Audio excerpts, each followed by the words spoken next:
Hola, ¿qué tal? Soy Ismael Treviño y esto es The Millennial Way Show. Estamos en el Festival Ultra de Miami y hace pocos segundos hablamos en una entrevista exclusiva con el 2 veces DJ número 1 en el mundo. Estamos hablando de DJ Hardwell. Esto fue lo que nos dijo.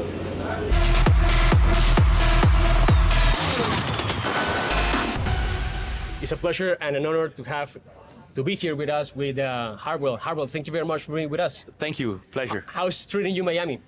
I'm really happy to be back. I love Miami. I love the whole Miami Music Week, especially Ultra Music Festival. We're back. It feels like a family, like a warm welcome. And yeah, I'm really enjoying Miami. Hardwell, you are a two-time world #1 DJ in the world. A very successful career as a DJ, as a producer, remixer, also label boss and filmmaker, but also a philanthropist. What can you tell us about your philanthropic work and why it is important for you?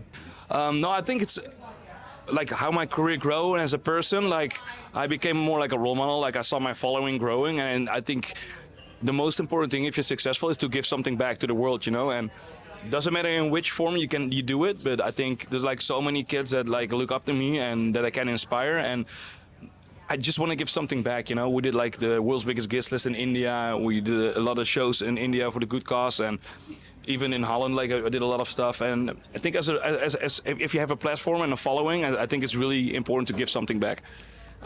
You have become somehow a champion in a very sensitive topic in the DJ industry, and is the importance of mental health. Yeah.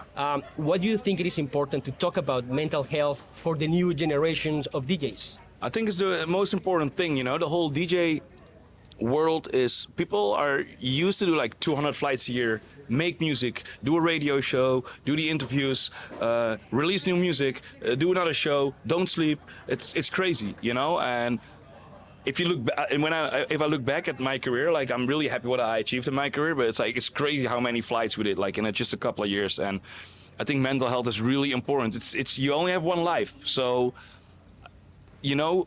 And especially as a DJ and a producer, you have to be creative. And if you're that tired and travel that much, you can't be that creative anymore. Like I really felt stuck as a creative wise. So taking that break really helped me like rediscover myself and making the album, and something I'm really, really proud of. And I keep saying in a lot of interviews, but like your mental health is the most important thing. Take care of yourself. It's better to do less shows and be more energetic and more happy with the sets than just do all the shows, you know. And yeah, well, as I mentioned, you only have one life, so it's really important to listen to your body. In your case, precisely, you reduced your concerts per year, I don't know, like from 200, 100 for just 40 per year, or more or less.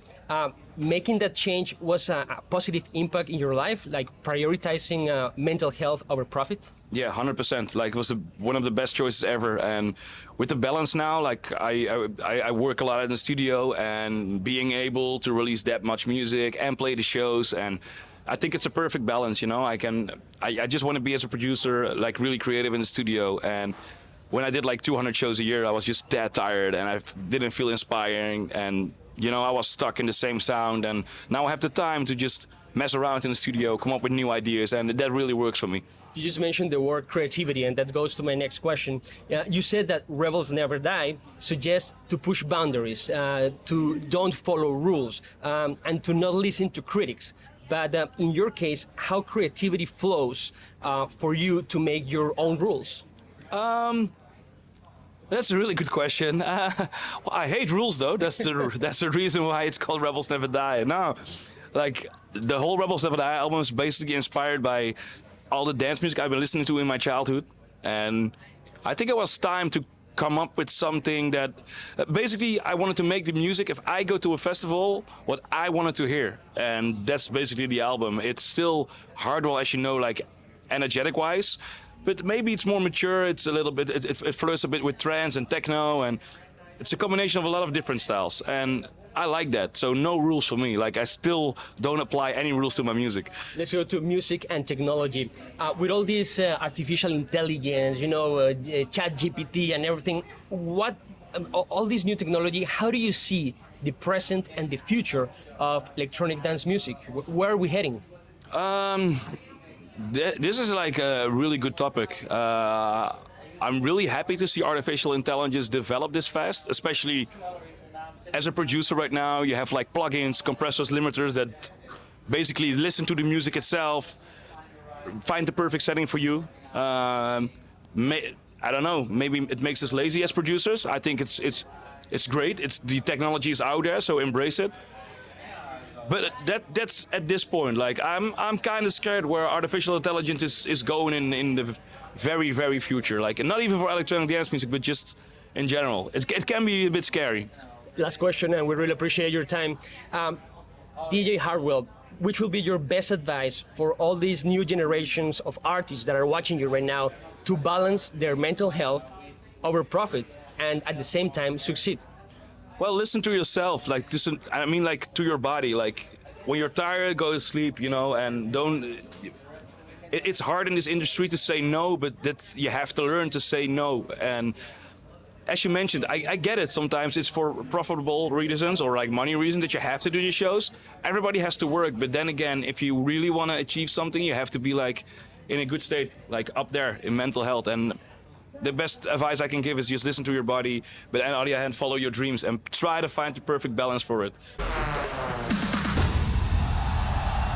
DJ Hardwell, thank you very much for this interview. Thank it's you. a pleasure and honor, and congratulations, and good luck on your show. Thank you, man. Thank you.